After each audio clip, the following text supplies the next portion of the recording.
Boa noite, meu mestre. Seja muito Olá, bem-vindo. Rogério, boa noite. Que alegria estar com você, meu amigo. Tudo bem? Tudo, graças a Deus. Muito bom te ver Tudo aqui. bem.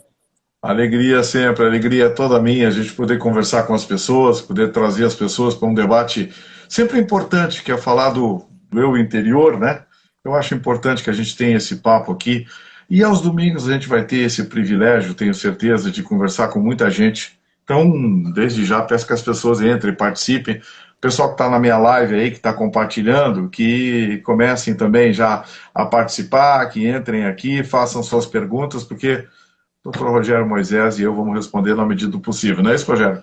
Exatamente, na medida do nosso conhecimento, né? Como eu sempre Nossa, digo, eu estou aberto a todas as perguntas. Algumas respostas, várias respostas eu não tenho, é verdade, né? é Tudo bem verdade. contigo? Tudo tranquilo? Tudo bem, tudo bem. Eu acho que o ano começou, né, Rogério? E quando o ano começa, a gente começa a ter uma série de questionamentos exatamente sobre essa retomada. Nós estamos Felizmente. começando, nós estamos retomando o ano e retomando, junto com o ano, estamos retomando também um novo tempo, um novo momento. Um momento bem complicado, diga-se de passagem, mas é um novo momento, né? E esse novo momento eu acho que vai nos trazer muita coisa boa. Basta a gente saber, como você mesmo diz aqui e nos ensina sempre, viver a vida como ela é, né?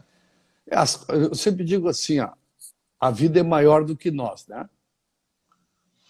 Cabe muito de aceitação em relação à vida, mas é a gente que conduz a própria vida, né? É por isso que eu te admiro, tá? Eu acho que uma das grandes questões da vida é tomar decisão. Quem decide, vive a própria vida. Quem não decide, fica na carona dos outros, só vendo o trem passar. É verdade, é verdade. Uma das coisas mais importantes que nós temos no nosso cotidiano, né, Rogério, é a capacidade de entender que o nosso dia a dia é uma eterna encruzilhada. A gente tem sempre caminhos diferentes por tomar. Nós somos as nossas decisões, né? O Schopenhauer já dizia que uma das coisas mais difíceis que nós temos na nossa vida é exatamente decidir as pequenas coisas que não mostram como uma decisão, não se mostram como uma decisão.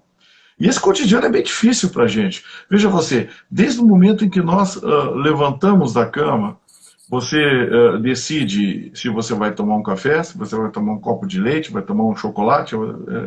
Mas é insignificante. Não. Nada, nenhuma das nossas decisões é insignificante. Tem uma frase de um filme bem divertido, um filme estrelado pelo Keanu Reeves, uma série do John Wick, em que ele diz assim: as decisões trazem consequências. Os É, nossos posicionamentos trazem consequências, consequências boas e consequências ruins. Essas decisões e essas consequências fazem parte desse cotidiano. Sempre que você decide por alguma coisa ou decide alguma coisa, você está estabelecendo um novo caminho que vai lhe mostrar novas encruzilhadas e novas decisões. Uma decisão em sentido contrário vai exercer o poder exatamente contrário. Ou seja, você vai trazer novas decisões e novas encruzilhadas. Daí a importância da gente entender o seu slogan, que é o viver a vida como ela é, a vida de verdade, né, Rogério? a vida real, né? A vida de quem decide. Ontem eu dei uma formação justamente dentro dessa linha, tá? E uma pessoa me perguntou assim: e como é que ficam os erros do passado? Os erros do passado ficam no passado. Eu não posso olhar para o passado com o olhar de hoje. Eu sou outra pessoa, porque eu decidi fazer diferente. É o que nós estamos conversando hoje. Como viver uma vida sem decisão? E decidir, eu penso assim, Vitor, as pessoas têm dificuldade em decidir pelo medo de abrir mão do resto. As pessoas querem tudo, e ao querer tudo, tem pouco. A vida é uma eterna decisão, como tu bem disse, diária, diária. Essa frase encontra uma reflexão bem interessante num pensamento que parece brincadeira, mas é uma frase dita por um pensador, está me fugindo o nome dele agora, e que ele diz assim: vamos esquecer os erros do passado, vamos nos focar nos erros do futuro. Exatamente. Porque Evitar nós os... vamos errar. Nós vamos errar. Nós vamos continuar errando, Rogério. A gente vai continuar acertando e errando as nossas decisões. Então, quando se diz focar nos erros do futuro, é focar para evitar os erros do futuro. Mas eles são inevitáveis. Nós somos humanos, nós somos seres falíveis. Já desses eu estava conversando, Rogério, com um colega, um advogado. A gente estava falando sobre o conceito de justiça no Brasil, aí discutimos sobre tribunais, sobre parcialidade, enfim, e o assunto ganhou um componente subjetivo, que é o quanto se entende por justiça determinadas decisões e circunstâncias. E aí nós criamos uma figura curiosa. Ora, cidadão, pai de família que na pandemia perdeu o emprego, não consegue pagar o aluguel há 5 meses e tem uma ação de despejo, onde ele, a mulher e os 2 filhos vão ter que procurar outro lugar, ou procurar abrigo na família, enfim, coisa e tal. Ora, uma decisão dessa seria uma injustiça, afinal de contas, tá bom, esse é um lado. E se por um lado esse imóvel pertencer a uma senhora idosa que utiliza esses recursos do aluguel para comprar os seus remédios para se manter viva? Então veja bem, existe sempre os dois lados de qualquer circunstância. Eu falei no aspecto jurídico, mas a vida é assim. A vida é feita sempre de duplas facetas. Toda a verdade traz no seu bojo uma contestação. É um conceito de ciência. A própria humanidade, vivendo através dos Illuminatis e da religião, mostrou isso, mostrou que o confronto ele pode não ser, às vezes, bom, pode ter final trágico, mas ele é importante para o desenvolvimento humano. E acho que é exatamente isso que você traz, Rogério. A forma como a gente tem que se confrontar consigo mesmo. Ou seja, a decisão que eu tomei parece acertada. Será? A decisão é aquela daquele momento. Alguém comentou aqui, o pior lugar que tem é ficar em cima do muro. Esse país passa pelo que passa muito porque vários lá atrás ficaram em cima do muro, não souberam tomar uma decisão. E nós mesmos na vida, né? A gente não decide e reclama. Observa bem que quem não toma decisão reclama. O universo, a vida, ela não é justa. Não existe isso. É a maneira como... Eu acho justo quando me beneficia. Quando não me beneficia, eu acho injusto. Não, né? Menos. Vamos olhar melhor para isso. E olhar melhor para isso é olhar melhor para nós. É como eu me posiciono em relação à vida. A gente sabe que tem um começo e tem um fim, independentemente de religiosidade nisso. Esse meio, ele está disponível para nós. Eu quero contar uma história para ti, para o nosso pessoal aqui, ó, que impactou há muitos anos atrás, uma história bem curtinha e bem simples. Eu fui fazer audiência em Santa Maria, tá? Em Santa Maria, e aproveitei, eu tinha que ir a Livramento, e peguei uma estrada interna, tá? Uma estrada interna, meio perdido, na época não tinha o tal do GPS, não tinha o Waze, não tinha essas facilidades. Tu viajava com um mapa de papel do lado do carro. Tu deve ter feito isso também, não foi? Muito, muito. Então, e sinalização precária, precaríssima. Tu entrava naquela estrada e não sabia mais onde é que estava indo. Não tinha mais placa nenhuma. Aí eu paro num posto de gasolina, daquele bem humilde, e veio um menino conversar comigo, um adolescente. Eu digo para ele, me diz uma coisa, amigo, Livramento é para lá?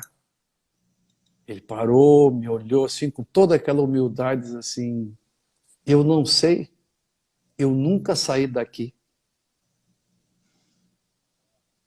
Entre Santa Maria e Livramento, no meio do mato, vamos dizer assim, e o menino, o adolescente, nunca tinha saído daquela região. Por que eu trago essa conversa? Porque muitas pessoas, tendo o universo todo pela frente, 1 milhão de possibilidades, fica sempre no mesmo local e na mesma batida. Muito tristes. Eu vejo que a máxima de que um homem de 50 anos, ele pode viver um ano 50 vezes ou viver 50 anos diferentes. As pessoas acham que a evolução do cotidiano faz com que nós tenhamos naturalmente uma evolução humana. Não é assim. Eu separo muito a evolução cotidiana, a evolução temporal, o lapso temporal, o processo de envelhecimento do organismo, do corpo, o acúmulo de informação, e vamos separar bem, acumular informação é uma coisa, acumular sabedoria é outra. Completamente diferente. Completamente diferente.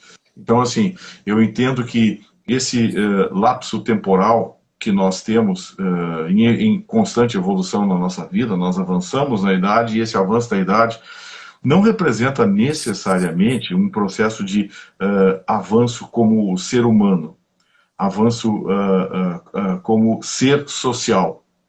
Muito pelo contrário, em alguns casos a gente tem um processo de regressão. Quantas vezes ouviu-se falar, poxa, mas esse rapaz, esse jovem, era um sujeito tão bom, pois é, casou, coisa e tal, com 30 anos era gente boa, hoje é uma pessoa assim, assim, assim, problemática, involução.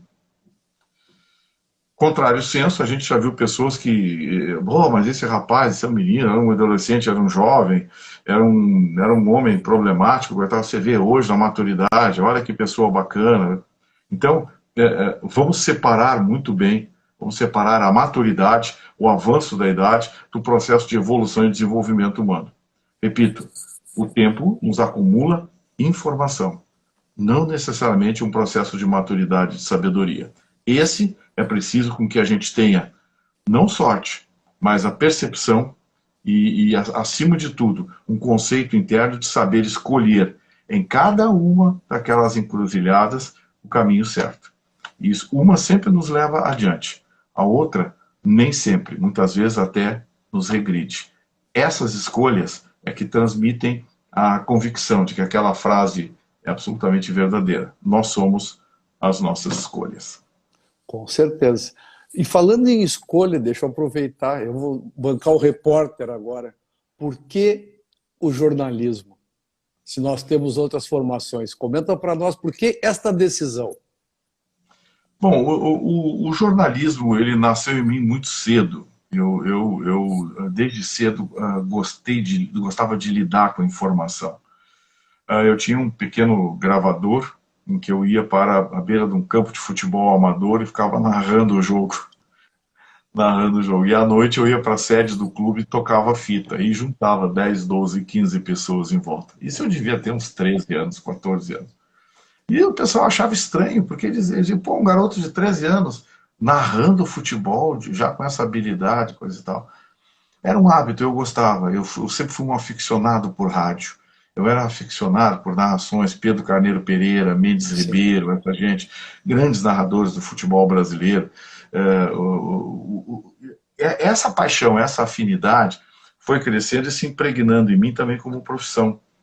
E aí, muito cedo, aos 16 anos de idade, eu trabalhava como estagiário, né, uma espécie de estagiário, assim, de segundo grau, e um grande amigo lá em Campo Bom, Menon Cardoso, hoje dono da Rádio Tapense, ele, o Hélio dos Santos e o Dr. Karl-Heinz Kopitz, na época ainda vivo, que era o diretor da Rádio Cinderela, precisavam de um repórter para a cobertura de futebol de salão. A Rádio Cinderela de Campo Bom transmitia o Campeonato Estadual de Futebol de Salão. Eles precisavam de um repórter. E não encontravam lá, não tinha ali na região, faziam testes com uns garotos, coisa e tal. E eu fui lá fazer um teste e fui aprovado. Então, com 16 anos, eu comecei a transmitir futebol de salão como repórter nas quadras do Rio Grande do Sul inteiro, interior do Rio Grande do Sul. Depois, lá mesmo na Rádio Cinderela, passei a narrador, depois de um tempo, fui narrador, narrei vários jogos do 15 de novembro, e dali em diante. Ou seja, mais precisamente em maio, daqui a 2 meses, eu completo 50 anos de rádio. Que show, que show. Mas tu tem outra formação também, né? Sim, eu sou advogado, né? Eu tenho a minha formação jurídica, hoje eu sou conselheiro da OAB, faço parte de várias comissões. Fiz parte até o ano passado do órgão especial, mas o órgão especial agora se reúne pela manhã e como eu tenho a rádio pela manhã, se tornou impossível para mim. Mas me mantenho em algumas comissões, particularmente a Comissão de Ensino Jurídico, presidida pela doutora Rosane Danilewicz. Eu acho muito importante, o ensino jurídico precisa ser desideologizado. Sim, Essa é com uma certeza.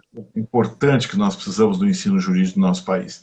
E faço parte da Comissão de Sociedade de Advogados também, na qual o presidente é o Dr. Gerson Fischmann, que é juiz do Tribunal Regional Eleitoral, enfim, onde eu aprendo muito sobre a relação societária, particularmente envolvendo advogados. E faço parte do conselho, onde lá se decide coisas importantes, é a última palavra da OAB-RS. Tem minha atividade, né? Minha atividade como advogado, tem os meus processos, enfim, prioritariamente na área civil, mas tem alguma coisa criminal também. Mas o mais importante é que eu vejo no direito uma perspectiva interessante, Rogério. Talvez seja a única profissão em que os seus cabelos brancos mais o recomendam de que o denigrem. Em todas as profissões, você vê um médico, aquele doutor lá, velhinho, com 70 e tantos anos, não tem mais as técnicas modernas, coisa e tal. Um engenheiro de cabelos brancos, pois é, aquele velhinho, será que foi ele que fez os cálculos, não pediu para um estagiário fazer, né? Todas as profissões, os cabelos brancos e a idade avançada denigrem. O direito, ao contrário. Quanto mais velhinho você é, talvez mais respeito você imponha. Veja, o doutor Lins e Silva lá, né, que até o final da vida é um símbolo da justiça brasileira.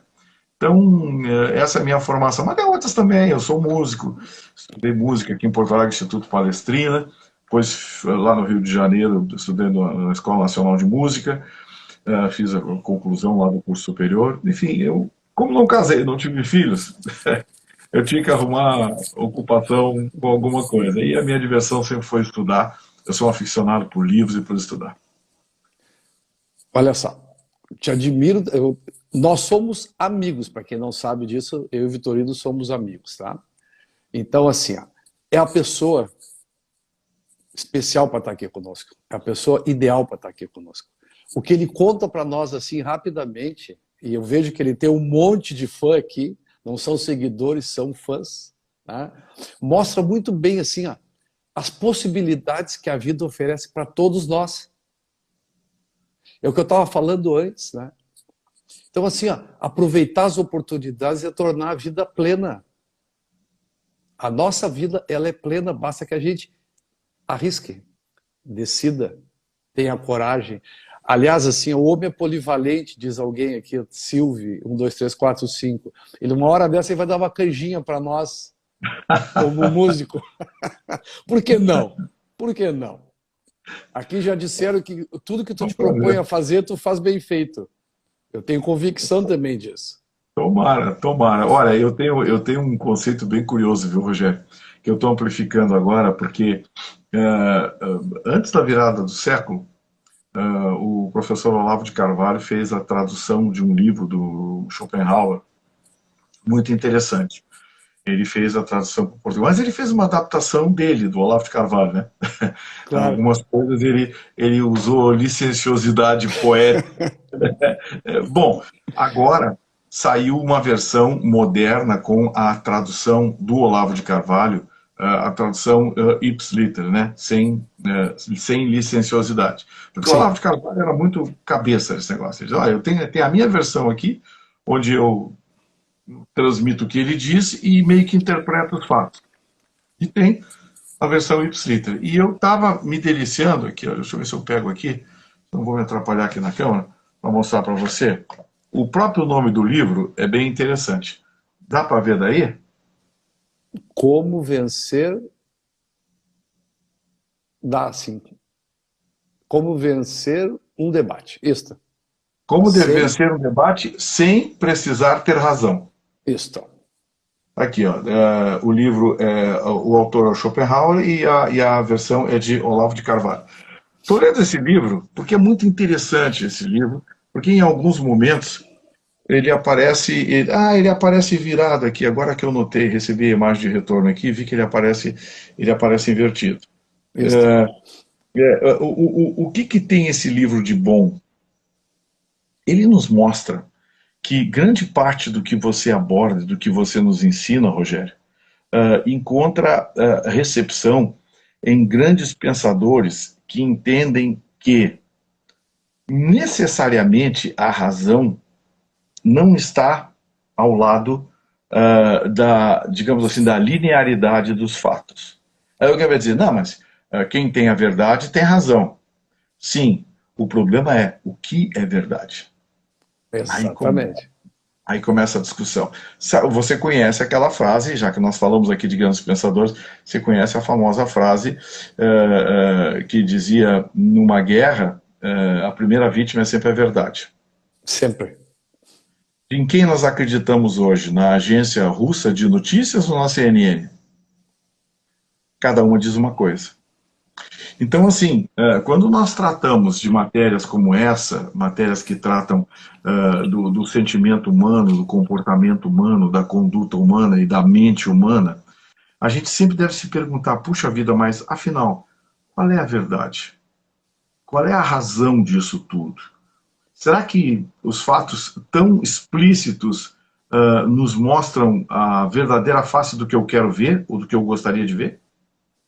Exatamente. Essa é uma discussão preocupante, né, Rogério? Então, assim, numa discussão, ali diz a ideia do Schopenhauer é como vencer uma discussão sem necessariamente ter razão. Sim, mas quem tem razão? São os fatos que nos dão a razão? São os argumentos? E os fatos são verdadeiros?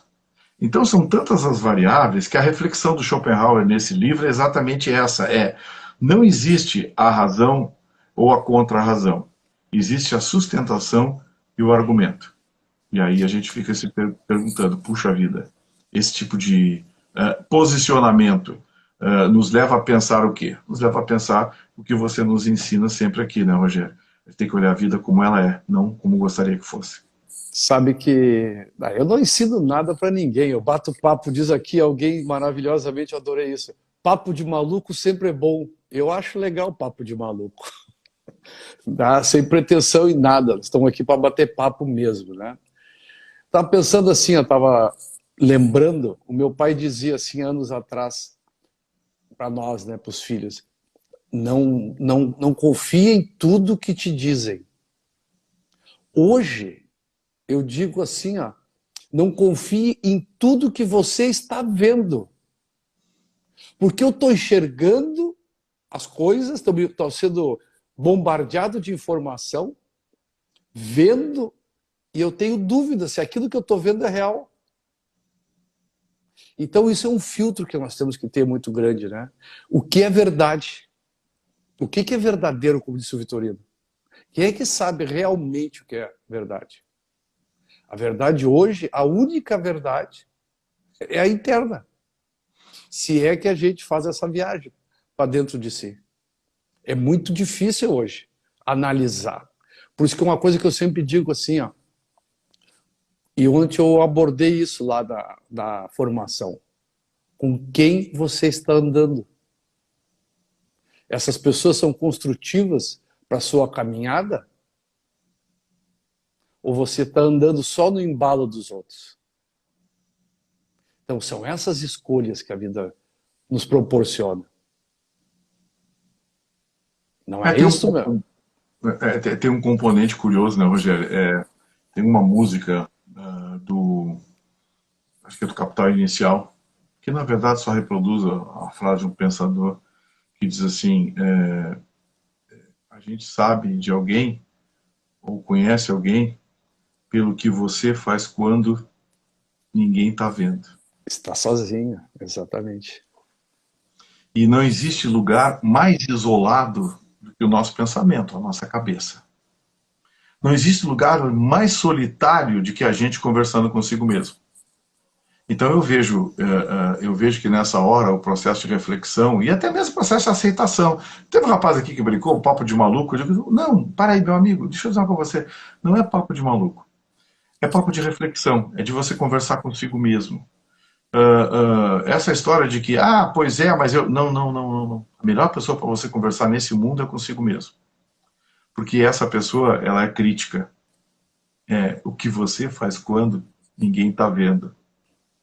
E o que você gostaria, mas não poderia estar fazendo. Então, avalia sobre esse aspecto, você que está nos ouvindo, e esse rapaz que participou aqui tão gentilmente e bem-humorado, eu diria para ele o seguinte: você já se deu conta de que muitas vezes você decidiu errado porque não pediu a ajuda de você mesmo? Aí ele vai dizer, pô, não, agora o Gustavo pirou na Pirou, batatinha. agora pirou. Agora pirou na batatinha. Não, não. Porque muitas vezes uma decisão precisa segundos, minutos, horas ou dias para você tomar. Nós advogados, e o Rogério é a prova viva disso, pode me ajudar, muitas vezes temos várias alternativas num processo judicial. E esse processo judicial, na hora de decidir a alternativa de defesa, de contra-razões, enfim, exige que a gente fique pensando por horas e muitas vezes espere dias, pensando dias para tomar a decisão. Não, a melhor defesa vai ser por esse caminho aqui, vou usar essa jurisprudência e esse tipo de legislação. Por que a gente faz isso? Porque nós estamos conversando conosco. A gente conversa consigo mesmo. Você pensa, escreve. Não somos nós advogados, são os pensadores, filósofos, jornalistas, todos. Se você fizer um texto, faz um texto, amanhã você vai copidescar esse texto, você muda esse texto. Se você copidescar ele na terça-feira, você vai mudar de novo. Na quarta, você vai mudar outra vez. E quando se der conta, lá por quinta ou sexta-feira, muita coisa que você tirou do texto, você botou de novo. Isso acontece demais com jornalistas, com advogados, filósofos, escritores. Quando você tem que criar um texto, essa criatividade é a maior prova de conversa consigo mesmo. Então, eu vou lançar essa pergunta para esse nosso amigo que participou tão gentilmente aqui e que a gente quer que participe sempre cada vez mais. Você acha que mudar de ideia ou mudar de opinião é coisa de maluco? Não, né? Sabe por quê? Porque mudar de ideia e mudar de opinião é um processo de evolução, de aperfeiçoamento, de escolhas. E se a coisa que o maluco não sabe fazer é escolha, senão ele não escolheria ser maluco. Perfeito. Eu sempre digo assim, ó, o nosso compromisso de ser humano é com o momento. Hoje eu penso isto. Amanhã, se tudo der certo, eu vou pensar diferente. Porque eu não sou... São 20 e 29. Eu não sou mais a pessoa que abriu a live às 20 horas. Eu estou aprendendo nessa troca de informações com o Vitorino. Espero também estar contribuindo com vocês nesse bate-papo. Então, assim, ó, o que nós estamos trazendo assim é o universo em transformação, a vida em transformação. As pessoas se ocupam demais na vida e não é culpa de ninguém. A gente é treinado para ficar ocupado. Quanto mais eu me ocupo, menos eu olho para mim. Em que condições a gente vai para a cama normalmente? Cansado. A gente acorda de manhã, os homens, né, tomam um banho, fazem a barba e vão trabalhar correndo. Quanto tempo você dedica para si num dia, só para você? Quanto tempo você conversa consigo mesmo durante uma semana, um mês, ou quem sabe até uma vida toda? A gente se ocupa demais com o que não é relevante. E o relevante é viver a vida como ela é e nos transformar como pessoas. Estava falando em retificar textos, né? Isso é uma coisa maravilhosa. Às vezes eu pego alguns textos meus, não muito antigos, que eu sou um menino de 60 anos, né? Assim, de 2, 3 anos atrás, ou de 6 meses atrás, eu digo assim, quem é que escreveu isso? Foi tu? Assim, não pode. Não pode ter sido eu que escrevi isso. É incrível isso. Até o português, a qualidade da redação muda. É tudo diferente. Ainda bem. Eu tenho, você sabe que eu guardo até hoje os trabalhos de conclusão das várias faculdades que eu fiz, né? Eu guardo até hoje o trabalho de conclusão. De vez em quando eu vou ler alguma coisa, eu digo, mas Rapaz, mas que frase horrível essa aqui. Que porcaria, que Que porcaria. porcaria. E essa linha de pensamento aqui, meu Deus, como é que o professor pôde me dar nota por isso aqui? Eu daria uma garrafa na cabeça. Mas, Faz Rogério, parte. você sabe que essa coisa da evolução, ela é tão premente, ela é tão presente nas nossas vidas, que a própria informação tem um processo evolutivo, um processo de deformação natural. Quer ver uma coisa? É um teste muito comum que se faz. Eu dei aula na Universidade Gama Filho, lá no curso de jornalismo, muitos anos, e eu aplicava um teste lá que não foi criação minha, é um teste que existe já, um teste acadêmico que existe, jornalismo, em que você pega um quadro, você retira 10 alunos da sala de aula. Aí você pega um quadro, descortina esse quadro e mostra para esses 10 alunos. Bom, ou melhor, para a classe, né? Os alunos estão lá fora, não viram o quadro. Você chama um aluno, somente um aluno para entrar. Mostra o quadro a ele. Ele olha o quadro, você pede para que ele olhe detalhadamente aquele quadro. Ele olha o quadro, você então guarda e esconde o quadro. Chama um segundo aluno e pede para esse aluno relatar a esse segundo aluno o que tem no quadro, o que ele viu. Feito isso, o primeiro aluno senta, chama-se um terceiro aluno para que o segundo aluno relate a ele o que viu no quadro. Rogério, assim vai. Quando o nono aluno relata para o 10º aluno o que tinha no quadro, é uma verdadeira monstruosidade informativa. Porque aí o 10º aluno recebe a informação do que tinha no quadro. Nesse momento, o professor, então, mostra o quadro para todos os alunos. Vejam o que aconteceu com a informação viajando para lá e para cá, de cabeça em cabeça. É isso que acontece com a informação hoje.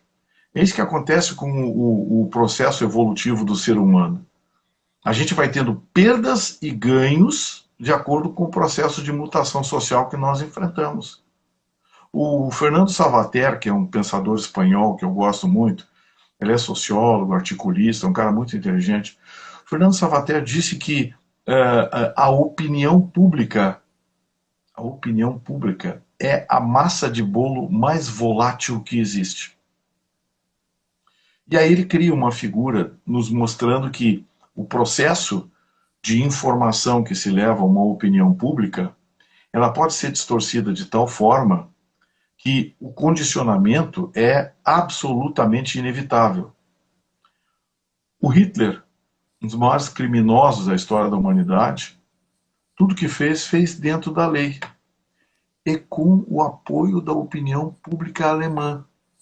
Porque a informação que a opinião pública alemã recebia era a informação que tinha origem no Terceiro Reich. Goebbels. Exatamente. O povo alemão foi iludido, enganado, tanto que depois, no final da guerra, quando a verdade veio à tona, foi muito grande o número de suicídios na Alemanha. O sentimento de culpa na Alemanha é tão forte que parece que está no ar aquilo, né? Tu puxa assim, rasga. Então, esse é o perigo quando a gente fala em formação e informação. A gente não pode separar as duas coisas. Elas andam juntas. Andam juntas e muitas vezes tem um processo de condicionamento muito perigoso. É apenas um dos muitos exemplos que existem.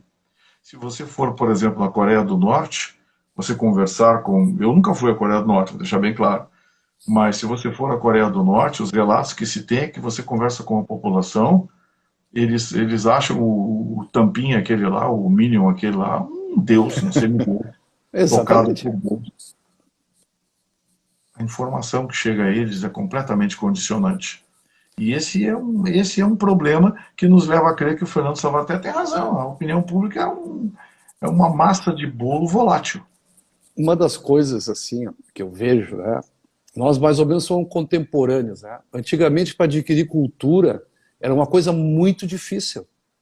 Não tínhamos esses meios, essa facilidade. Não tínhamos o pai de todos, o Google ali, que nos dá toda a informação. Errado às vezes, mas tem informação para tudo ali. É impressionante. Basta apertar uma tecla, tem 1 milhão de informações sobre o mesmo assunto, sobre todos os assuntos. Mas a gente se servia dos livros, das enciclopédias, que muitos, provavelmente os mais jovens, nem imaginam que seja uma enciclopédia, né? E os livros eram muito caros. Hoje, o acesso à informação, a boa informação também, está disponível. Basta que a gente pesquise.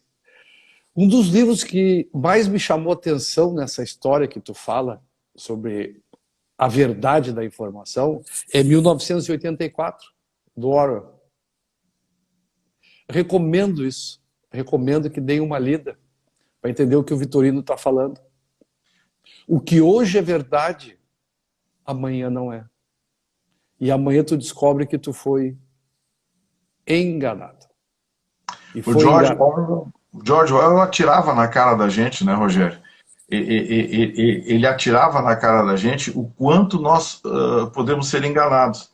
Eu acho que esse pensamento do Fernando Salvaterra tem até a ver com isso.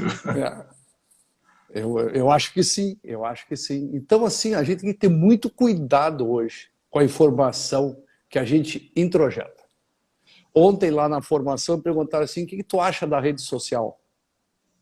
Eu acho maravilhosa a rede social, porque eu filtro o que eu quero receber da rede social. Tem certas coisas que não me interessam. Agora, isso também gostaria de comentar contigo, né? A rede social permite que as pessoas que não levam uma vida plena venham para ela com as suas dores, né? Com as suas frustrações e muitas vezes com os próprios ódios, né? Então isso dificulta muito a rede social, que deveria ser um belo instrumento de formação e de informação, as pessoas se afastem dela, por medo. Não acha? Eu acho, você sabe o que me chama a atenção na rede social? Me lembra muito o desespero do Santos Dumont ao criar o avião e ter a convicção de que estava fazendo um bem à humanidade e descobrir que logo, logo passaram a colocar dentro do avião que ele criou bombas para jogar sobre as pessoas. Isto. A rede social é um avião que, num primeiro momento, é uma coisa maravilhosa, mas que é preciso que passe por um filtro muito grande, porque nela você tem o melhor e o pior do ser humano. O Humberto Eco que disse, as redes sociais deram voz aos imbecis. E é uma verdade.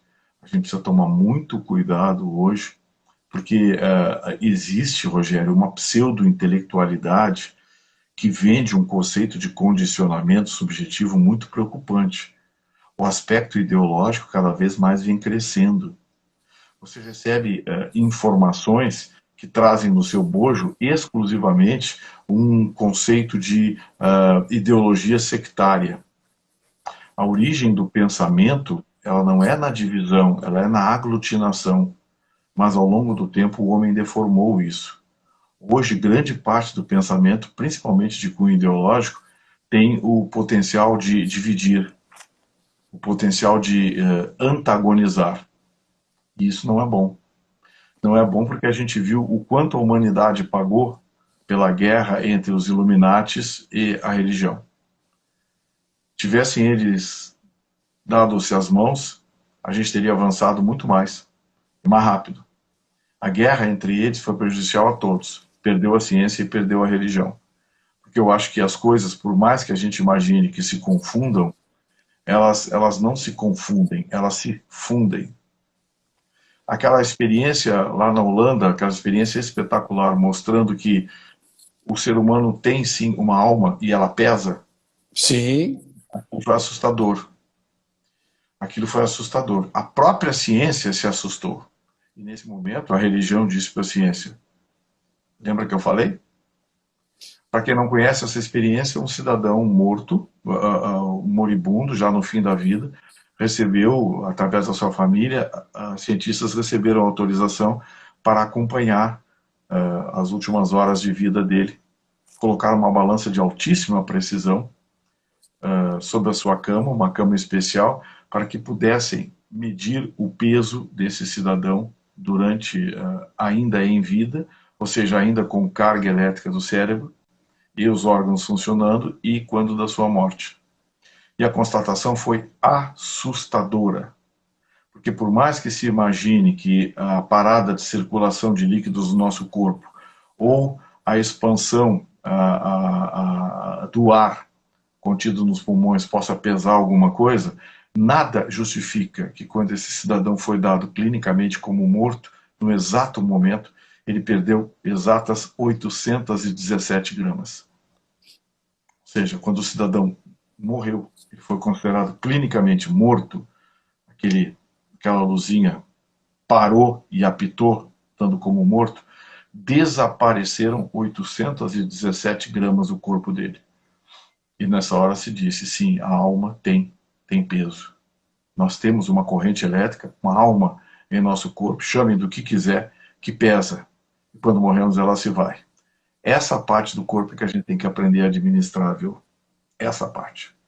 Sabe que eu digo assim, ó, por isso que eu falo sempre, né? Com quem você anda? Eu gosto de andar contigo. Você é um cara inteligente demais, não é soberbo, não é pretensioso, é um professor natural. E outra coisa assim, ó, quando a gente anda com pessoas, tá, que estão no propósito de viver a vida na plenitude, tu acaba criando identidade com essa pessoa. Eu tenho sempre um papelzinho aqui dos pontos que eu gosto de abordar na live, tá? Então, assim, ó, algumas coisas o Guilherme me deu, né? Que eu deveria perguntar para ti quem é Gustavo Vitorino, mas isso é desnecessário. E um dos pontos que eu tenho aqui, ó, o primeiro ponto que eu ia conversar contigo é sobre a divisão que fazem nas pessoas. A divisão da humanidade, o que tu chama de ideologia. E alguém falou aqui que dividir não é crescer. Nós somos todos seres humanos. As pessoas, vamos lá, não gosto dessa expressão, mas os governos e as religiões nos separam propositalmente. Não nos deixam nos unir. Aquela velha máxima, unidos somos mais fortes e somos capazes de tudo. Então o que fazem? São homens, são mulheres, são de direita, são de esquerda, são brancos, são negros, são índios, são asiáticos. Cada um de nós tem uma titulação. São ricos, são pobres, são explorados, são exploradores. Observem essa verdade. Observem que isso só nos divide. Aí se olha para uma pessoa como Vitorino, assim, com esse cabedal de informação, e se pensa, eu sei que se pensa, quem ele pensa que é para estar dizendo isso? Não é ninguém, é uma pessoa que vivencia e vive a vida, experiencia a vida. A pessoa que vai em busca de conhecimento. Isso é possível para todos nós. Esse é o crescimento. Eu acho que o crescer, Rogério, tem um componente de ambição. E a ambição ela é inerente ao ser humano. Eu acho que o ser Sim. humano precisa ter ambição. Ele não pode parar aquela brincadeirinha de que a vida do homem é como andar de bicicleta, se parar ele cai. Eu acho que tem muito a ver com esse tipo de coisa, uma ambição. Eu sou uma pessoa nesse aspecto ambiciosa, eu não tenho ambição material. A minha Sim. ambição ela é exclusivamente de conhecimento, de vivenciar.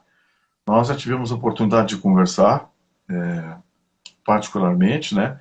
Sim. E externei a você, eu tinha 4 viagens a fazer na minha vida, do muito que eu trabalhei em comunicação, enfim, morei muitos anos fora, tanto na Europa quanto nos Estados Unidos, morei no Rio de Janeiro muitos anos, e diante dessa realidade, restaram alguns locais que eu tenho vontade de conhecer pela sua atipicidade.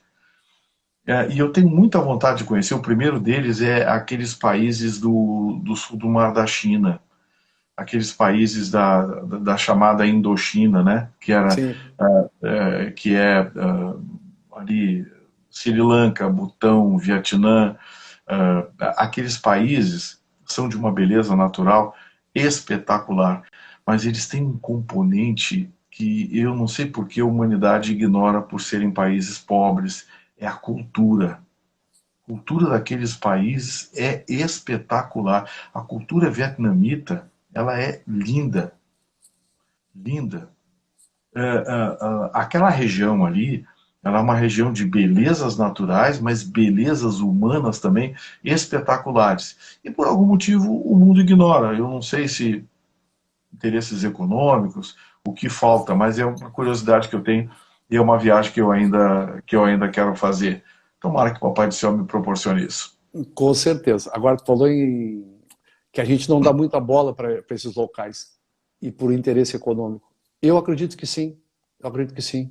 A humanidade não entendeu, ao meu ver, meu modesto ver, que nós somos seres individuais conectados entre todos nós. Todos nós temos uma conexão. Todos nós. Tá? Uns com os outros. Quem é que dá bola para a África? Ninguém. Ninguém. A nossa preocupação...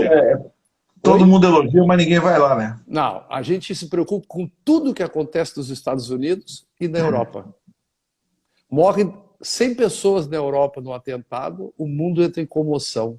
Na África morrem milhares de pessoas por dia e não comove ninguém. Isso choca muito, muito, muito, muito. Tá? Nós estamos todos na mesma viagem, nesta viagem de vida, para crescer como ser humano. Todos nós. E ajudar os outros também. Por isso que eu acho sensacional assim, ó, a rede social. Nós estamos às 12 para as 9, tá? Ou 20h48. Tem 73 pessoas num domingo à noite ouvindo dois senhores bater papo. Há pouco tempo atrás nós estaríamos vendo o Fantástico. É uma questão de escolha. Fantástico ainda está aí, para quem quiser ver. Então, essa é a possibilidade nossa de crescimento. Existe uma diferença muito significativa quando nós tratamos do conceito de credibilidade. Tem a informação que você acredita e tem a informação que você quer acreditar. Me serve, né? Me serve.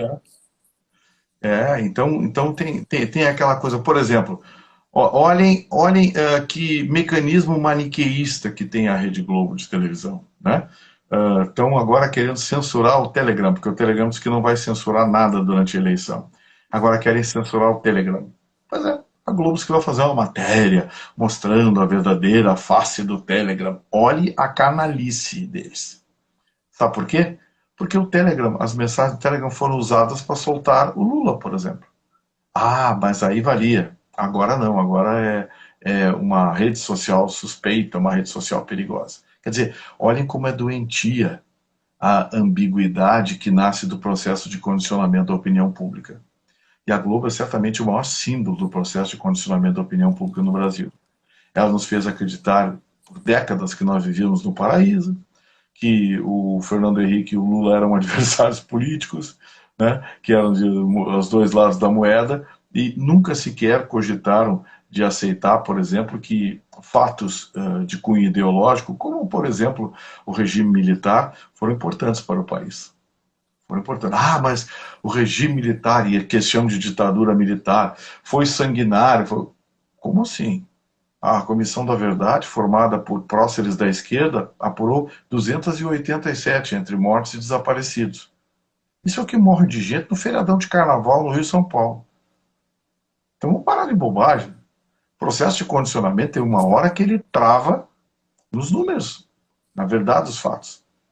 Nenhuma verdade, repito, nenhuma verdade, nenhuma opinião pode ser superior à realidade dos fatos.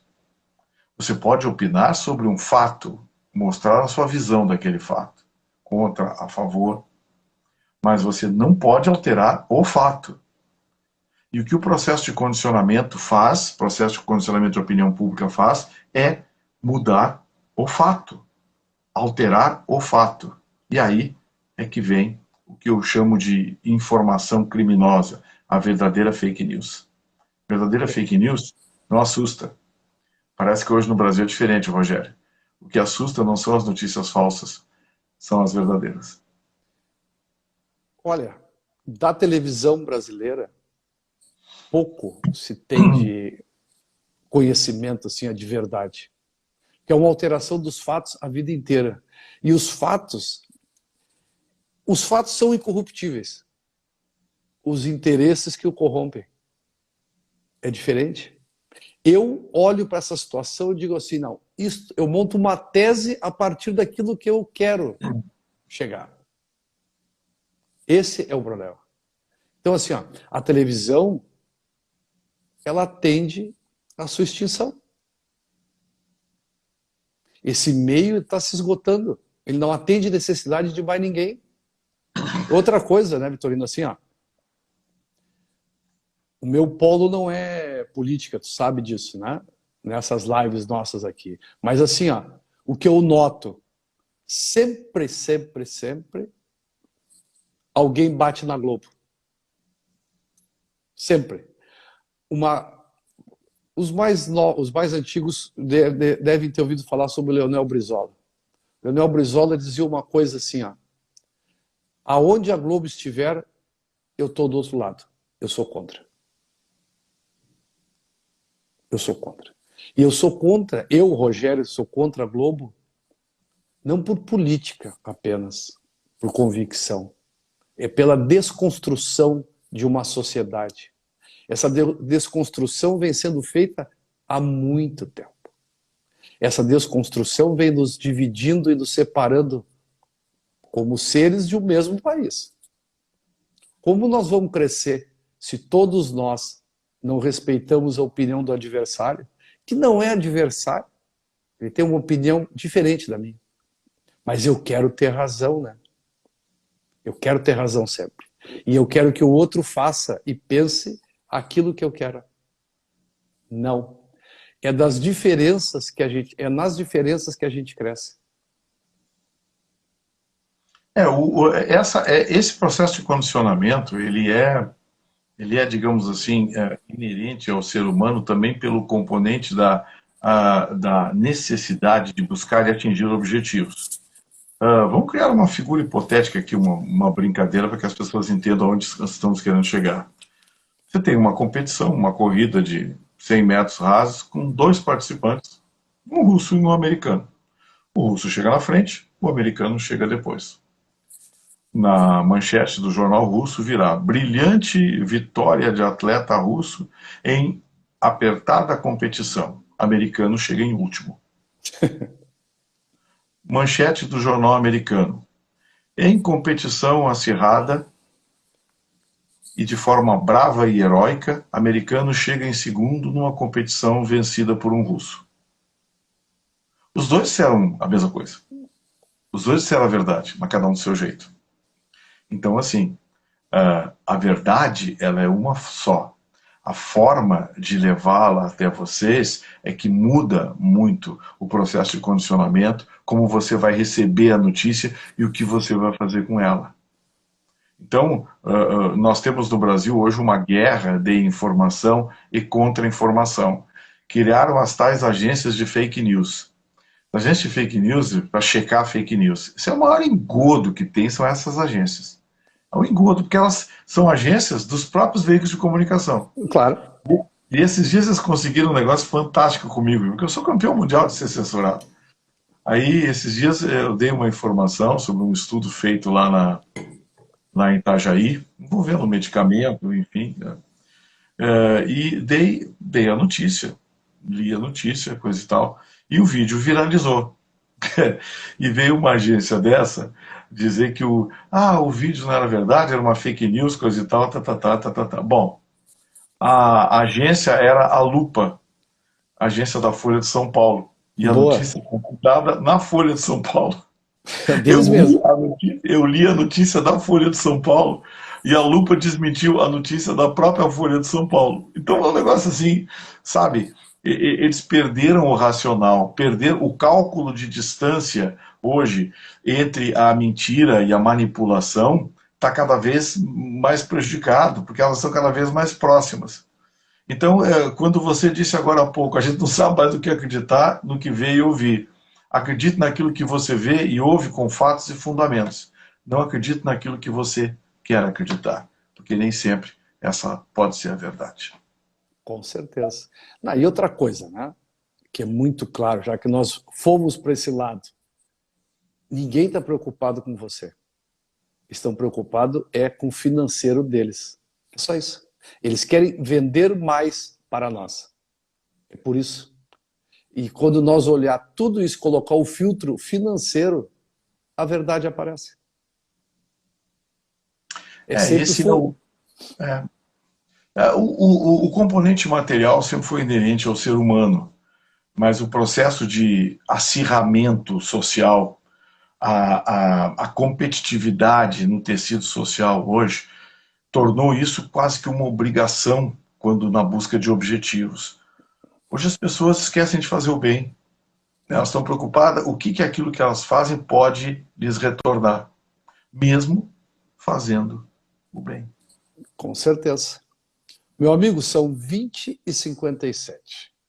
Foi muito curto isso. Eu quero te convidar para fazer algumas mais comigo. Tu topa?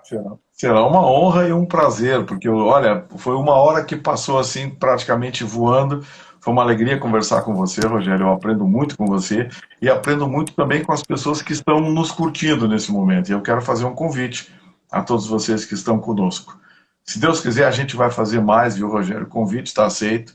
E quero que você que está nos assistindo agora, convide seus amigos, compartilhe no seu Instagram, para que a gente possa chegar cada vez mais às pessoas e fazer com que essas pessoas cumpram uma missão muito simples, inerente ao ser humano inteligente na face da Terra, que é o homem.